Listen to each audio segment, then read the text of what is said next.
வணக்கம் நண்பர்களே. இன்னைக்கு நாம் பார்க்க போகிற கதை என்னோட பள்ளி பருவத்தில் தமிழ் பாட புத்தகத்தில் படித்த ஒரு சிறுகதை. நாம் நிறைய சிறுகதைகளை படிச்சிருப்போம், ஆனால் ஒரு சில கதைகள் நம்ம மனசில் பதிஞ்சிருக்கும். அந்த மாதிரி என்னோட மனசில் பதிஞ்ச ஒரு கதையை தான் நம்ம பார்க்க போகிறோம். இந்த கதையோட பேர் ராஜா வந்திருக்கார்.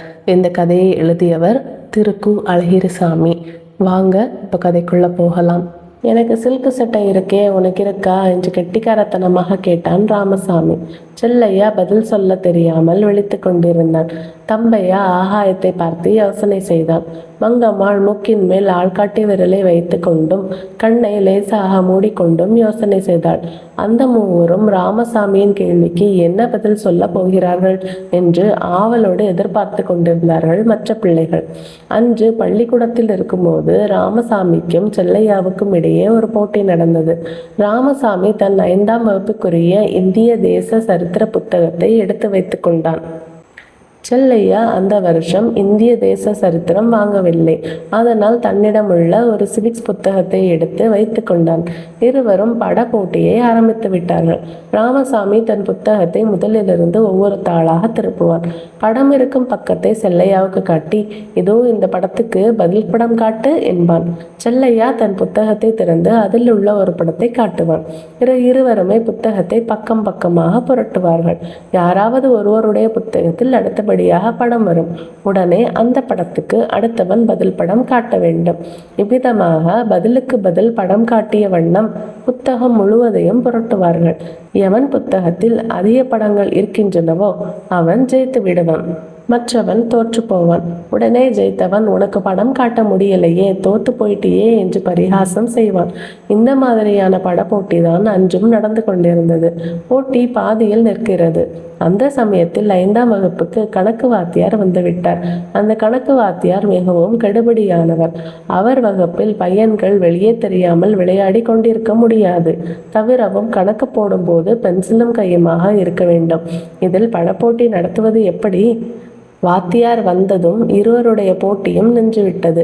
கடைசியில் சாயங்காலம் பள்ளிக்கூடம் விட்டு வெளியே வந்த பிறகு ஒரு வேப்ப மரத்தின் அடியில் நின்று இருவரும் அந்த போட்டியை நடத்தினார்கள். ராமசாமியின் சரித்திர புத்தகத்தில் பாதிதான் தாண்டி இருக்கும். ஆனால் செல்லையாவின் சிவிக்ஸ் புத்தகம் முடித்து விட்டது. செல்லையா தோற்று போய்விட்டான். பக்கத்தில் நின்ற பிள்ளைகள் அவனை கேலி செய்தார்கள். தங்கள் அண்ணன் தோற்று போனதை கண்டு தம்பையாவுக்கும் மங்கம்மாளுக்கும் சொல்ல முடியாத வருத்தம். அந்த இடத்தை விட்டு எல்லோரும் வீட்டுக்கு போக புறப்பட்டார்கள். நடந்து செல்லும் போதே பட போட்டி வேறொரு அவதாரம் எடுக்க தொடங்கியது. எங்கள் வீட்டில் அது இருக்கே, உங்கள் வீட்டில் இருக்கா என்று இருவரும் ஒருவரிடம் ஒருவர் கேட்க ஆரம்பித்தனர். இந்த புது போட்டியின் கடைசி பகுதியில் தான் ராமசாமி, எனக்கு சில்க் சட்டை இருக்கே, உனக்கு இருக்கா என்று கேட்டான். வேப்ப மரத்தை விட்டு அரை பர்லாங் தூரத்தில் உள்ள பார்வதி அம்மாள் கோயில் பக்கமாக வந்தாய்விட்டது. இன்னும் செல்லையாவோ தம்பையாவோ ராமசாமிக்கு பதில் சொல்லவில்லை.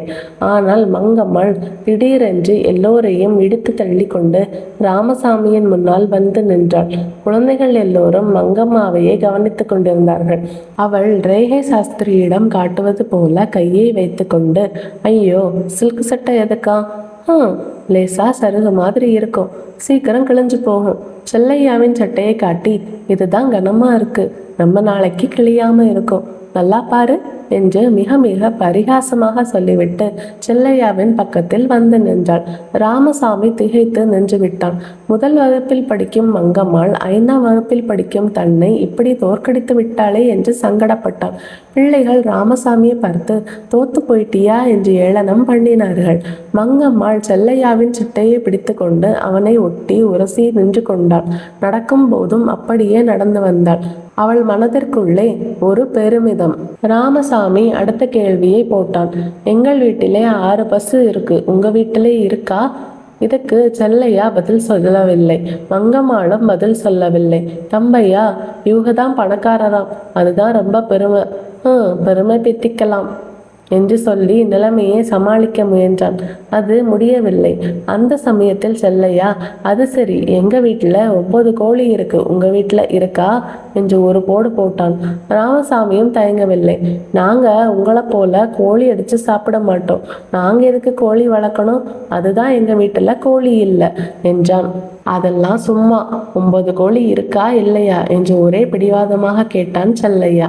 ராமசாமிக்கு பதில் சொல்ல முடியவில்லையே என்று கூட வருத்தமில்லை.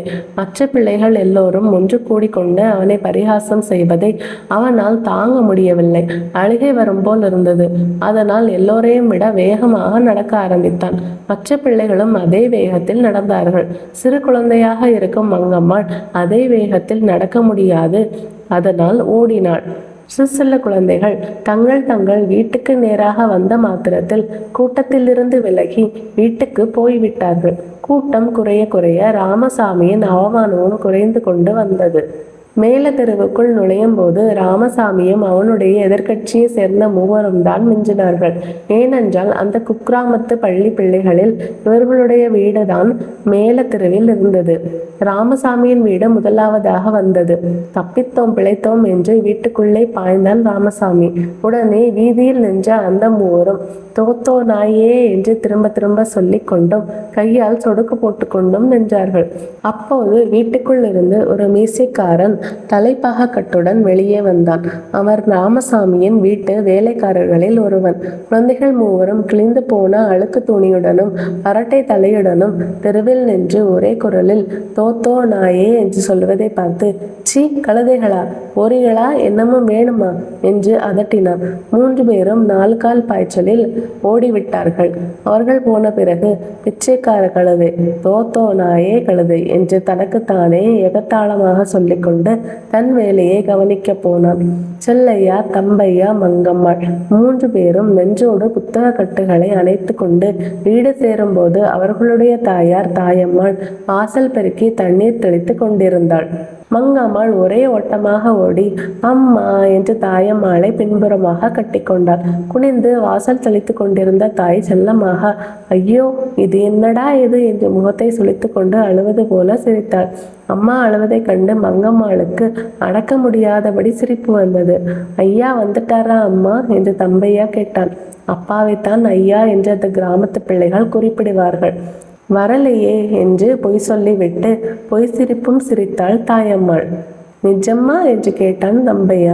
நிஜம்மா தான் என்று சொன்னாள் தாயம்மாள். அப்புறம் சிரித்தாள். மங்கம்மாள் விறுவிறு என்று அம்மாவுக்கு முன்னால் வந்து நின்றாள்.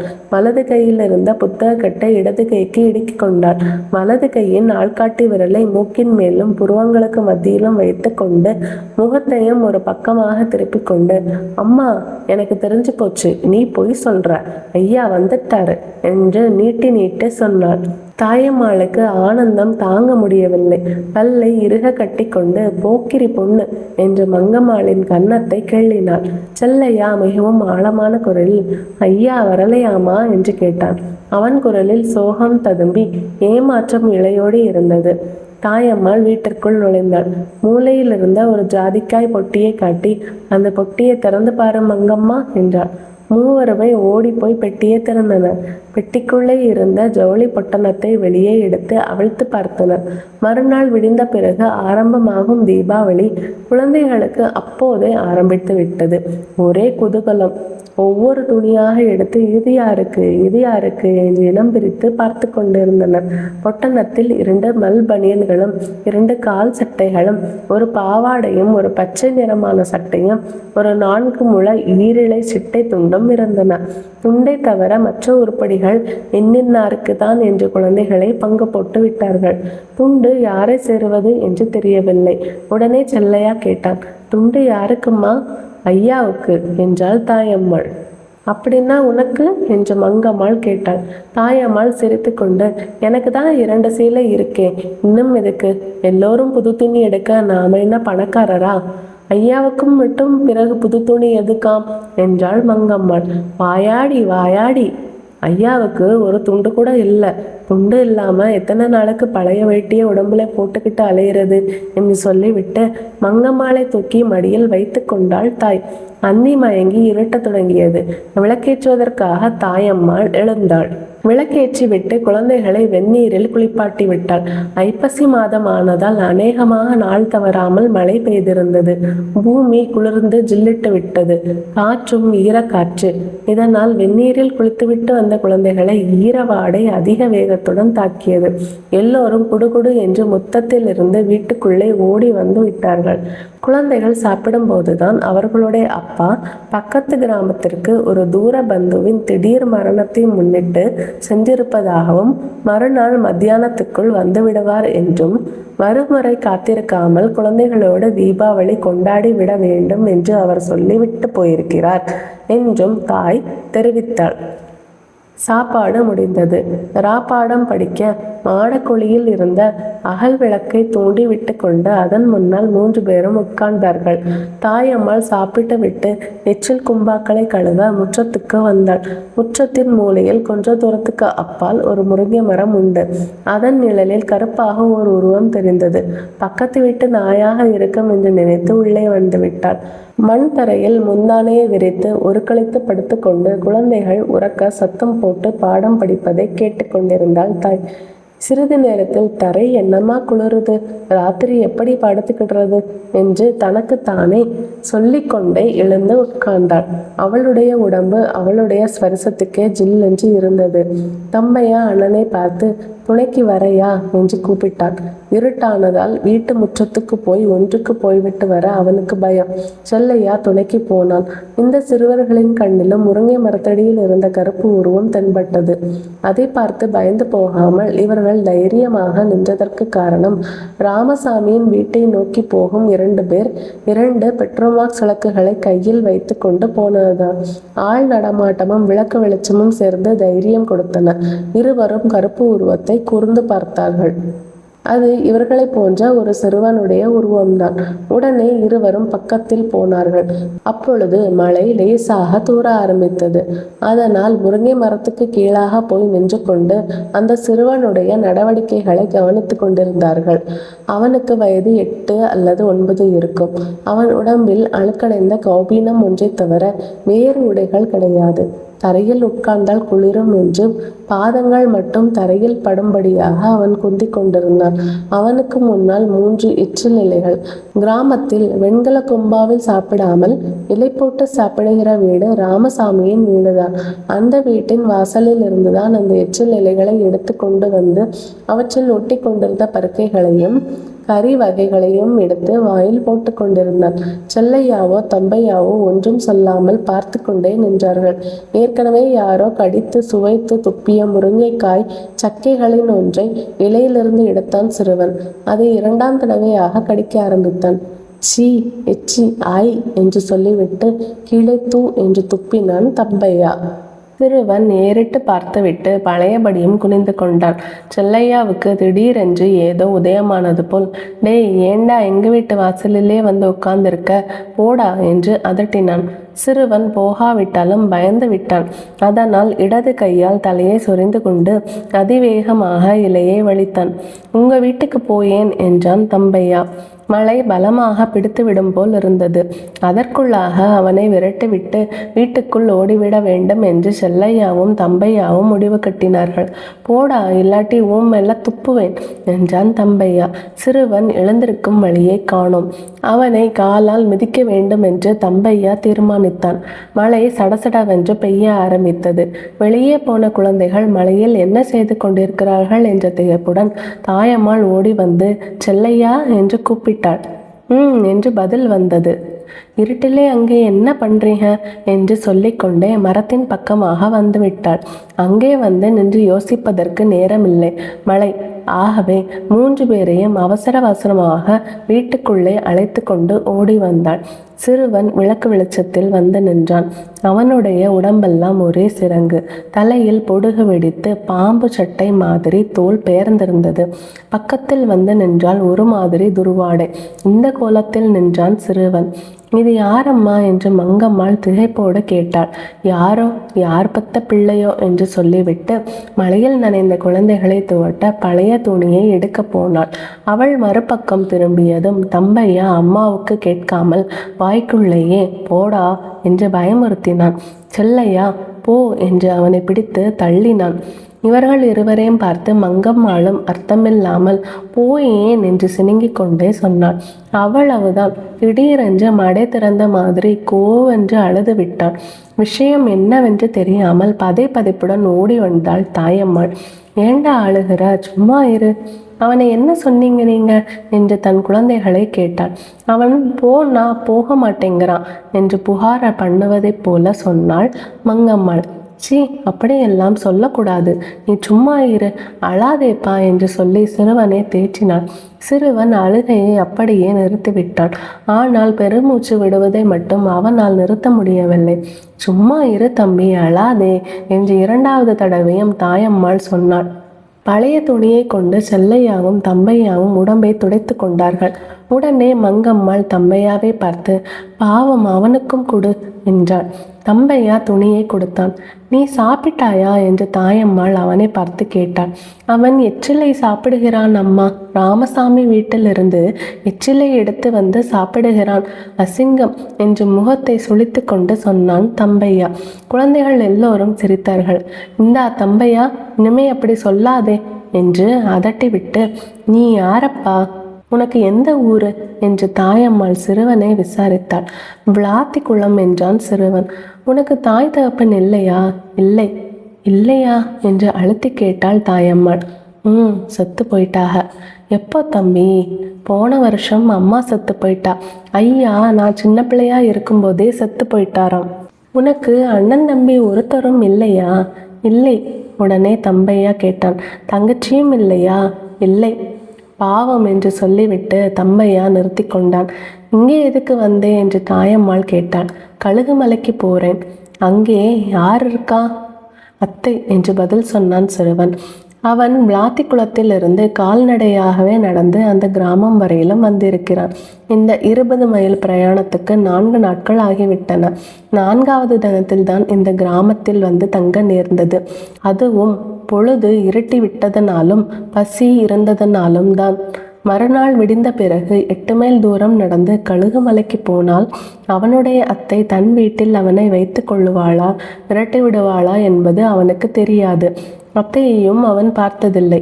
எப்படியோ ஒரு வழியில் அவனுக்கு அவள் அத்தை என்றும் அங்கே போ என்றும் யாரோ சொல்ல அதை நம்பிக்கொண்டு அந்த சிறுவன் விளாத்திக்குளத்திலிருந்து கால்நடையாகவே நடந்து வந்திருக்கிறான். மேற்கண்ட விவரங்களை எல்லாம் சிறுவனுடைய வாய்மொழி மூலமாகவே தாயம்மாள் அறிந்து கொண்டாள். உன் பேரு என்ன என்று கடைசியாக கேட்டாள் தாயம்மாள். ராஜா என்றான் சிறுவன். அப்புறம் அவனுக்கு சாப்பாடு போட்டாள். அவன் சாப்பிட்ட பிறகு குழந்தைகளுக்கு படுக்கையை எடுத்து விரித்தாள். மண் தரை ஈர சதசதப்புடன் இருந்ததனால் வெறும் ஓலைப்பாயை விரித்து படுப்பதற்கு இயலாமல் இருந்தது. அதனால் கிழிந்து போய் கிடந்த 3 கோணி பைகளை எடுத்து உதறி விரித்து அதன் மேல் வீட்டில் இருந்த 2 ஓலைப்பாய்களையும் பக்கம் பக்கமாக விரித்தாள். ராஜா தெற்கு கோடியில் படுத்து கொண்டான். அவனுக்கு பக்கமாக செல்லையாவும் அப்புறம் தம்பையாவும் படுத்து கொண்டார்கள். தம்பையாவின் உடம்பு 2 பாய்களிலுமே பாதி பாதி படிந்திருந்தது. வடகோடியில் தாயம்மாளும் மங்கம்மாளும் படுத்து கொண்டார்கள். எங்கோ தூரத்தில் ஒரு வீட்டில் சீனி வெடி வெடிக்கும் சத்தம் கேட்டது. தீபாவளி மறுநாள் ஆனாலும் யாரோ ஒரு துருதுருத்த பையன் அப்பொழுதே வேட்டு போட ஆரம்பித்து விட்டான். வேட்டு சத்தம் கேட்டதும் எனக்கு மத்தாப்பு என்றாள் மங்கம்மாள். எனக்கும் என்றான் தம்பையா. நம்மக்கிட்ட அதுக்கெல்லாம் பணம் ஏது மங்கம்மா? ராமசாமி பணக்காரன், அவனுக்கு சரி எவ்வளோ வெட்டினாலும் போடுவான். எனக்கு மத்தாப்பு என்று முரண்டு பண்ணினாள் மங்கம்மா. மம்பு பண்ணாதே, சொன்னா கேளு. மத்தாப்பு கொளுத்துனா வயிறு நிறையுதா? காலையிலே உனக்கு தோசை சுட்டுத்தரேன், நிறைய சாப்பிடு. மத்தாப்பு எதுக்கு? மங்கம்மாள் தன் முரண்டை நிறுத்தவில்லை. அழுவது போல சினுங்க ஆரம்பித்தாள். செல்லையா தூங்கிவிட்டான். அப்பொழுது தெருவில் ஆட்கள் நடந்து செல்லும் சந்தடி கேட்டது. ஜமீன் வந்து இறங்குறதுனா லேசா என்று தாயம்மாள் தனக்குள்ளாகவே சொல்லிக்கொண்டு, மங்கம்மா நீ நல்ல பிள்ளை, பிள்ளை, பிடிவாதம் பண்ணாதே. அடுத்த வருஷம் நிறைய மத்தாப்பு வாங்குவோம். இந்த வருஷம் நாம எவ்வளோ சங்கடப்பட்டோம்னு உனக்கு தெரியாதா என்றாள். அப்புறம் அவளால் சரியாக பேச முடியவில்லை. வாய் குளறியது. மங்கம்மாளை பார்த்துத்தான் அவள் பேசினாள். ஆனால் அவள் உண்மையில் தன்னுடைய தாயாரிடத்திலோ, தன்னை உயிருக்கு உயிராக பேணி வளர்த்த ஒரு கிழவியிடத்திலோ தான் வருஷக்கணக்கில் அனுபவித்த துயரங்களை கண்ணீரும் கம்பலையுமாக சொல்லுவது போலவே பேசினாள். ஒரு நீண்ட பெருமூச்சுடன், மங்கம்மாள், நீ கூட ஒரு நாள் சாப்பாடு இல்லாம பள்ளிக்கூடம் போனியே கண்ணு. உன் வயிற்றுக்கு கூட அன்னைக்கு ஒரு வாய் கூழு கிடைக்கலையே. அவளுக்கு கண்ணீர் வந்து விட்டது. சாப்பாட்டுக்கே கஷ்டப்படும் போது நீ மத்தாப்பு கேட்கலாமா கண்ணு? பேசாம படுத்து தூங்கு என்று தேற்றினாள். மங்கம்மாளை பரிவோடு தடவி கொடுத்தாள். ஒரு மத்தாப்பாவது வாங்கித்தா என்றாள் மங்கம்மாள். அழுகையுடனும் துயர சிரிப்புடனும் தாயம்மாள் சொன்னாள். நீதானே இப்படி பிடிவாதம் பண்ற? அந்த பையனை பாரு, அவன் மத்தாப்பு கேட்கிறானா? சோறு கிடைக்காம எச்சிலை கூட எடுத்து திங்குறான். அவன் சோறு வேணும்னு கூட அழல, நீ மத்தாப்பு வேணும்னு அழற மங்கம்மா. மங்கம்மாளுக்கு அவன் மேல் கோபம் வந்துவிட்டது. அவனை புகழ்ந்து தன் கோரிக்கையை தாயார் புறக்கணித்து கொண்டு வருவது அவளுக்கு பிடிக்கவில்லை. உடனே அவனுக்கு ஒரே சிரங்கு என்று திட்டுவது போல கடுமையாக சொன்னாள். அவனுக்கு தாய் தகப்பன் இருந்தா அப்படி இருப்பானா? தாயில்லாத பிள்ளைனா யார் கவனிப்பா? அவனோட அம்மா முன்னாலே அவனுக்கு தீபாவளிக்கு புது வேட்டி புது சட்டை எல்லாம் வாங்கி கொடுத்துருப்பா, மத்தாப்பும் வாங்கி கொடுத்துருப்பா. இப்போ அவன் அதையெல்லாம் நினைச்சு கேட்குறானா பாரு. இப்போ அவன் தூங்கிட்டான், காலையில் கேட்பான் என்று சொல்லிவிட்டு மங்கம்மாள் சினுங்கினாள். தாயம்மாளுக்கு சிரிப்பு வந்து விட்டது. வாயாடி என்று சொல்லி மங்கம்மாளின் கன்னத்தை செல்லமாக கிள்ளினாள். தாயம்மாளுக்கு திகைப்பாக இருந்தது. எதை மூடிக்கிறது என்று ஒரு கணம் யோசித்தாள். அப்புறம், என் பிள்ளைகளை விடவா அந்த பீத்தல் பெருசு என்று சொல்லிக்கொண்டே எழுந்து போய் மறுநாள் கட்டி கொள்வதற்காக துவைத்து உலர்த்தி மடித்து வைத்திருந்த உண்மையில் பீத்தல் இல்லாத நாட்டு சேலையை எடுத்து கொண்டு வந்து ராஜா உட்பட எல்லோருக்கும் சேர்த்து போர்த்தினாள். மங்கம்மாளை பார்த்து, சரி படுத்துக்கோ, காலையில எப்படியும் வாங்கித்தாரேன் என்று சொல்லி அவளை உறங்க பண்ணுவதற்கு முயன்றாள். மூன்றாவது தடவையாகவும் சீனி வெடியின் சத்தம் கேட்டது. தாயம்மாள் தனக்குத்தானே சொல்லி கொண்டாள், இன்னைக்கு அங்கே யாரும் தூங்க மாட்டாக போலிருக்கு. அரண்மனை காரியம், ஆளு போறதும் வரதுமா இருக்கும். ராமசாமியும் தூங்காம வேட்டு போடுறான். ராமசாமியின் அக்காளை கல்யாணம் பண்ணி கொண்டவன் ஒரு ஜமீன்தாரின் மகன். அந்த வருஷம் தலை தீபாவளிக்காக அவனை அன்று மாலையில் அழைத்து வந்திருந்தார் ராமசாமியின் தகப்பனார். அந்த ஊரில் மட்டுமல்லாமல் அந்த வட்டாரத்திலேயே அவர்தான் பெரிய மிராசுதாரர். ஜமீன்தாரை மிகவும் கோலாகலமாக அழைத்து வந்து தீபாவளி நடத்த அநேக தினங்களாகவே அவர் வீட்டில் ஏற்பாடுகள் நடந்து வந்தன. தீபாவளிக்கு முதல் நாள்தான் மாப்பிள்ளை வந்து இறங்கினான். அதற்கு முன் 10-15 நாட்களாக ஒரு நிமிஷத்திற்கு 9 தடவை ராஜா வரார், சிறப்பா செய்யணும், ராஜா வரார், சிறப்பா செய்யணும் என்று அவர் சொல்லிக்கொண்டே இருந்தார். உண்மையில் வெகு சிறப்பாக தான் ஏற்பாடுகள் நடந்து கொண்டிருந்தன. மங்கம்மா பதில் இல்லை, தூங்கிவிட்டாள். தாயம்மாளும் அகல் விளக்கை அணைத்துவிட்டு தலையை சாய்த்தாள். முதல் கோழி கூப்பிட்டதும் தாயம்மாள் கண் விழித்து விட்டாள். அப்போது மணி 4 ஆகவில்லை. நல்ல வேளையாக மழை அப்போதுதான் நின்றிருந்தது. சிறு தூவானம் மட்டும் மூளைக்கூறியில் விழுவது ஒரே நிதானத்துடன் சோளம் பொறிவது போல கேட்டுக்கொண்டிருந்தது. அந்த தெருவில் வேறு சில வீடுகளில் ஏற்கனவே எழுந்து தீபாவளி பண்டிகையை கொண்டாட தொடங்கிவிட்டதற்கு அடையாளமாக வேட்டு சத்தமும், வேட்டு சத்தத்தை கேட்டு பயந்து நாய்கள் குரைக்கும் சத்தமும் கேட்டுக்கொண்டிருந்தன. தாயம்மாள் எழுந்து விளக்கை ஏற்றினாள். பழையபடியும் மழை பிடித்து விடக்கூடாது என்று அவளுக்கு பயம். அதனால் குழந்தைகளை எழுப்பி விறுவிறு என்று குளிப்பாட்டி விட்டு மற்ற வேலைகளை கவனிக்கலாம் என்று திட்டம் செய்தாள். குழந்தைகளுக்கு படுக்கையை விட்டு எழுந்திருக்க மனமில்லை. கடைசியில் முணங்கி கொண்டும் புரண்டு படுத்து கொண்டும் ஒரு வழியாக எழுந்து விட்டார்கள். அவள் ஒவ்வொரு குழந்தையாக எண்ணெய் தேய்த்து விட்டாள். ஆனால் ராஜா மட்டும் எண்ணெய் தேய்த்து கொள்ள முடியாது என்று சொல்லி தூரத்தில் போய் உட்கார்ந்து கொண்டான். தீபாவளிக்கு எண்ணெய் தேய்த்து குளிக்காவிட்டால் தோஷம் என்று சொன்னாள் தாயம்மாள். ராஜாவுக்கு என்ன சொன்னாலும் காதில் ஏறவில்லை. அரப்பு காந்தோம், நான் மாட்டேன் என்று பிடிவாதமாக சொன்னான் ராஜா. அரப்பு போடலை, சீயக்கா போட்டு குளிப்பாட்டுறேன், குளிர்ச்சியா இருக்கும். தம்பி சொன்னா கேளுடா, என்னை உன் அம்மான்னு நினச்சிக்கோ, உனக்கு காந்தும்படியாக நான் தேய்ப்பனா, வா எண்ணெய் தேய்ச்சி குளி, இந்த தீபாவளியோட பீடையெல்லாம் விட்டு போகும். குளிக்காம இருக்கக்கூடாதுப்பா. இப்படி வெகு நேரம் கெஞ்சிய பிறகுதான் அவன் வேறு வழி இல்லாமல் சம்மதித்தான். ராஜா எழுந்து வந்து மனையில் உட்கார்ந்தான். அதுதான் நல்ல பிள்ளைக்கு அடையாளம். ஒரு பிள்ளைக்கு தேய்ச்சி ஒரு பிள்ளைக்கு தேய்க்காமல் விடலாமா?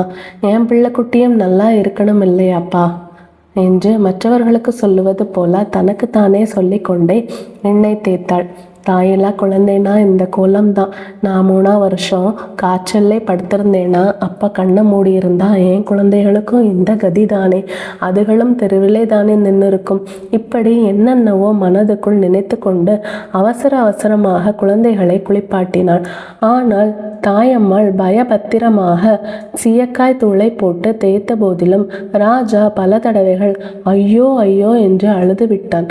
அவன் அழும்போதெல்லாம் அவள் இன்னைக்கோடு சரங்கு குணமாயிரம் என்று மட்டும் மாறி மாறி சொல்லி கொண்டே இருந்தாள். யாரோ எவரோ மழைன்னு வந்து வீட்டிலே ஒதுங்கி விட்டான். அவனை போக சொல்ல முடியுமா? அவன் வந்த நேரம் தீபாவளியா போச்சு. குழந்தைகளுக்குள்ளே வஞ்சகம் செய்யலாமா? பார்க்குறவங்களுக்கு நான் செய்கிறதெல்லாம் கேலியா இருக்கும். அவங்க கேலி செய்தா செய்துட்டு போகட்டும். எனக்கும் என் குழந்தைகளுக்கும் பகவான் துணை செய்வான். அவள் தோசை சுட்டு கொடுத்தாள். அவளுடைய குழந்தைகள் புது துணி உடுத்தி கொள்ள வேண்டும் என்று ஆவலினால் அவசர அவசரமாக சாப்பிட்டார்கள். தம்பையா கடைசி தோசையை பாதியிலேயே வைத்துவிட்டு எழுந்து விட்டான். அவனால் மேற்கொண்டும் இருந்த தோசைகள் சாப்பிட முடியும். இருந்தாலும் அவசரம். தெருவில் ஜன நடமாட்டம் தொடங்கிவிட்டது. மழையும் பரிபூரணமாக நின்றுவிட்டது. உதயத்தின் ஒளி சல்லா துணியைப் போல் அவ்வளவு மெல்லியதாக ஊரையும் உலகத்தையும் பொருத்தியது. புது துணிகளுக்கு மஞ்சள் வைத்து செல்லையாவும் உடுத்தி கொண்டான். தம்பையாவும் உடுத்தி கொண்டான். மங்கம்மாளும் பாவாடையும் சட்டையும் போட்டு கொண்டாள். அவன் கௌபீனத்தோடு தான் நின்றான். தாயம்மாளுக்கு பகீரென்றது. இத்தனையும் செய்தும் புண்ணியமில்லாமல் போய்விட்டதே என்று கலங்கினாள். இந்த மாதிரியான ஒரு கட்டத்தை அவள் எதிர்பார்க்கவே இல்லை. சிட்டை துண்டை எடுத்து கொடுப்பதா கொடுக்காமல் இருப்பதா என்று அவள் மனதுக்குள்ளே வேதனை மிக்க போராட்டம். மாத கணக்கில் 1 ரூபாய் துண்டு இல்லாமல் அவளுடைய கணவன் பட்ட கஷ்டத்தையும் வீதி வழி போவதற்கு கூசியதையும் ஒரு துண்டு வாங்க வழி இல்லையே என்று கணவன் துயரத்துடன் வாய்விட்டு புலம்பியதையும் நினைத்து பார்த்தாள். இந்த துயரத்தின் எதிர்ப்புறத்தில் ஒன்றும் சொல்லாமல் ஒன்றும் செய்யாமல் மௌனமாக நின்று கொண்டிருந்தான் ராஜா. தாயம்மாளுக்கு திக்கு திசை தெரியவில்லை. ராஜாவின் முகத்தை எதற்கோ ஒரு முறை ஏறிட்டு பார்த்தாள். ராஜாவோ வெகு நேரம் கண்கொட்டாமல் அவளையே பார்த்த வண்ணம் நின்று கொண்டிருந்தான். என்னை சோதிக்கத்தான் வந்திருக்கேடா நீ என்று மனக்கசப்புடன் சொல்லுவது போல சொன்னாள் தாயம்மாள். ஆனால் அவளுக்கும் மனக்கசப்புக்கும் வெகு தூரம். மனதுக்குள் ஏற்பட்ட சிக்கல்களை விடுவிக்கவே இப்படிப்பட்ட ஒரு வாசகத்தை அவள் தூக்கி போட்டாலே ஒழிய அவள் சொற்களில் மனக்கசப்பின் நிழல் கூட படியவில்லை. அப்பொழுது மங்கம்மாள் எழுந்து வந்து அம்மாவின் கன்னங்களில் தன் உள்ளங்கைகளை வைத்து தன் முகத்துக்கு நேராக அவளுடைய முகத்தை திருப்பினாள். அப்புறம் ஏதோ ரகசியத்தை சொல்லுவது போல சொன்னாள். பாவம், அவனுக்கு அந்த துண்டை கொடு அம்மா. குழந்தை இந்த வார்த்தைகளையே சொல்லி நிறுத்தினாள். ஒரு நிமிஷம் மௌனம் நிலவியது. பிறகு திடீரென்று தாயம்மாளின் முகம் கோரமாக மாறியது. முந்தானையால் முகத்தை மூடிக்கொண்டு கேவி கேவி அழுதாள். அவளுடைய பெருமூச்சும் விம்மலும் வீட்டை அடைத்து கொண்டு கேட்டன. குழந்தைகளுக்கு விஷயம் விளங்கவில்லை. மங்கம்மாள் தான் அப்படி சொன்னதற்காக தான் அம்மா அழுகிறாள் என்று பயந்து விட்டாள். தாய் தன் பலத்தை எல்லாம் பிரயோகித்து அழுகையை தொண்டை குழியில் அழுத்தினாள். அவள் நெஞ்சு வெடுத்துவிடும் போல் விம்மியது. குரலும் அந்த நிமிஷத்தில் ஜலதோஷம் பிடித்தது போல கம்மலாகி விட்டது. பிறகு தழுதழுத்து கொண்டே சொன்னாள். தம்பையா, என்னம்மா? ராஜாவுக்கு அந்த துண்டை எடுத்துக்கொடு. வீட்டு முற்றத்தில் காலை வெயில் அடித்து கொண்டிருந்தது. அந்த பொன்னொழியில் மஞ்சள் பூசிய முகத்துடன் புத்தாடை தரித்து கொண்டு நிற்கும் மங்கம்மாள் அப்போது எதையோ பார்த்து கொண்டிருந்தாள். ஈரம் காய்வதற்காக இறுக்கமின்றி தொள தொள என்று சடை போடப்பட்டிருந்ததால் கூந்தல் 2 காதுகளையும் கன்னங்களில் பாதியையும் மறைத்து கொண்டிருந்தது. பரவலாக கிடக்கும் கூந்தலின் நடுவே இளங்காற்று புகுந்து சிலுசிலுக்கும் போது சுகமும் கூச்சமும் தாங்க முடியாமல் சிரித்து கொண்டே இமைகளை குவித்தாள் மங்கம்மாள். தாயம்மாள். வெகு நேரமாக தாயம்மாள் அவளையே பார்த்து கொண்டிருந்தாள். சந்தர்ப்பவசமாக அவளுக்கு நேராக மங்கம்மாள் முகத்தை திருப்பினாள். என் ராஜாத்தி மகாலட்சுமி மாதிரி இருக்கா என்று தன்னை மறந்து இன்பத்துடன் சொல்லிவிட்டாள் தாய். அவ்வளவுதான். குழந்தையின் கையை பிடித்து வெகு வேகமாக வீட்டுக்குள்ளே இழுத்து கொண்டு வந்து திருஷ்டி பரிகாரமாக அவளுடைய கன்னத்தில் துலாம்பரமாக சாந்து புட்டு எடுத்து வைத்தாள். அப்புறம் மங்கம்மாள் வீதிக்கு ஓடிவிட்டாள். ராமசாமியின் வீட்டு பக்கம் எச்சில் இலைகள் ஏராளமாக கிடந்தன. அங்கே 4-5 பேர் நின்று பேசிக்கொண்டும் வெற்றிலை பாக்கு போட்டு துப்பிக்கொண்டும் இருந்தார்கள். ராமசாமி நீல நிறமான கால் சட்டையும் அந்த ஊருக்கே புதிய புஷ்கோட்டும் போட்டுக்கொண்டு நின்றான். மங்கம்மாளை பார்த்ததும் அவன் பக்கத்தில் ஓடி வந்தான். மங்கம்மாளும் அவனை பார்த்து நடந்தாள். இருவரும் பாதி வழியில் சந்தித்து கொண்டனர். சந்தித்த மாத்திரத்தில் மிகவும் சந்தோஷத்துடன் ராமசாமி சொன்னான், எங்க வீட்டுக்கு ராஜா வந்திருக்கார். ஊருக்காரர்களைப் போல அவனும் தன் அக்காள் புருஷனை ராஜா என்று சொன்னான். ஆனால் அவன் சொன்னதற்கு காரணம் சந்தோஷம்தானே ஒழிய மங்கம்மாளை போட்டிக்கு அழைப்பதற்காக அல்ல. ஆனால் அவளோ வேறு விதமாக நினைத்து விட்டாள். முதல் நாள் பள்ளிக்கூடத்திலிருந்து வந்தபோது நடந்த போட்டிதான் அவள் ஞாபகத்தில் இருந்தது. அவன் சொன்னதற்கு பதில் சொல்லி அவனுடைய பெருமையை மட்டம் தட்ட வேண்டும் என்று அவள் மனம் துடித்தது. அதனால் ஒரு அரை அடி முன்னால் நகர்ந்து வந்து நின்றாள். யாதொரு திகைப்பும் தயக்கமும் இல்லாமல் ராமசாமியை பார்த்து ரேகை சாஸ்திரியிடம் காட்டுவது போல கையை வைத்து கொண்டு மிக மிக ஏளனமாக சொன்னாள், ஐயோ, உங்க வீட்டுக்கு தானா ராஜா வந்திருக்கார்? எங்க வீட்டுக்குந்தான் ராஜா வந்திருக்கார். வேணும்னா வந்து பாரு. திரு கு. அழகிரிசாமி எழுதிய ராஜா வந்திருக்கார் கதை இத்துடன் நிறைவுற்றது. உங்களுக்கு இந்த கதை பிடிச்சிருந்தா நன்றி, வணக்கம்.